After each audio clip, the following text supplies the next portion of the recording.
Music by Tinku Tufan.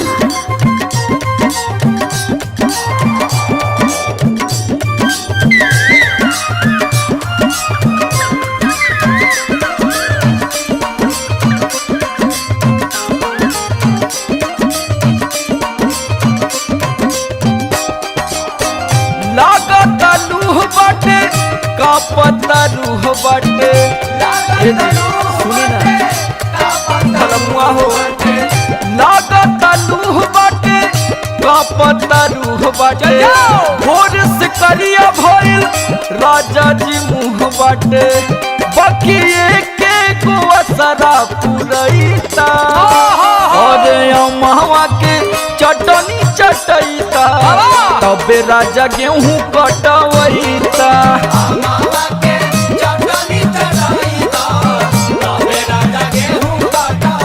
अरे जिया टिंकू तूफान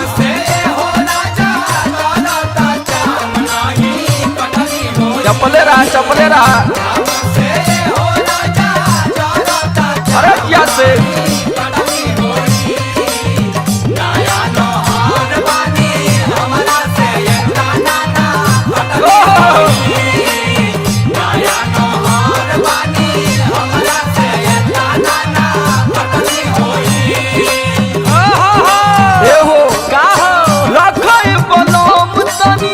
हमर ख्याल हो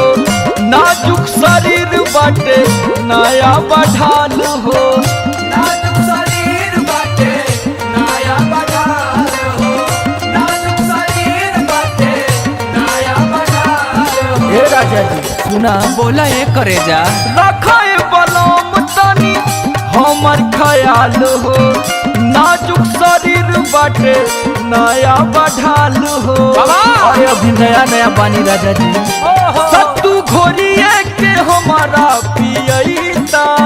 पिला दो अरे अमहवा के चटनी चटैता तबे पिया गेहूं कटवैता अमहवा के चटनी चटैता तबे राजा गेहूं कटवैता बुझे न ताकत देहिया हो जाता है प्यार हो कैसन भतार हो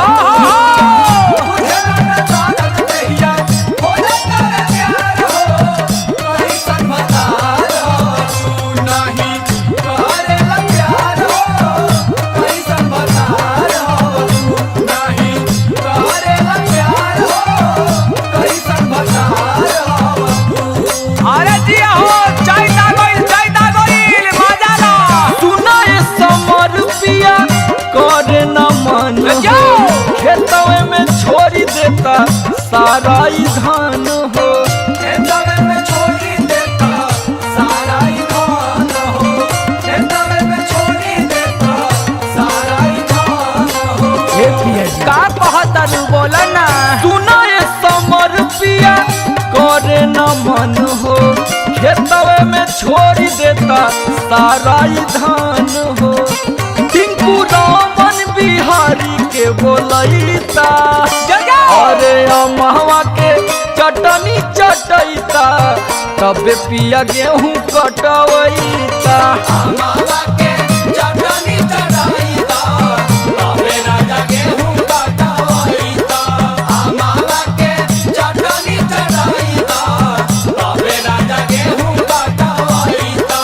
अमहवा के चटनी चटैता तबे राजा गेहूं कटवैता ला है चटनी चाट ला चल गेहूं काट ला।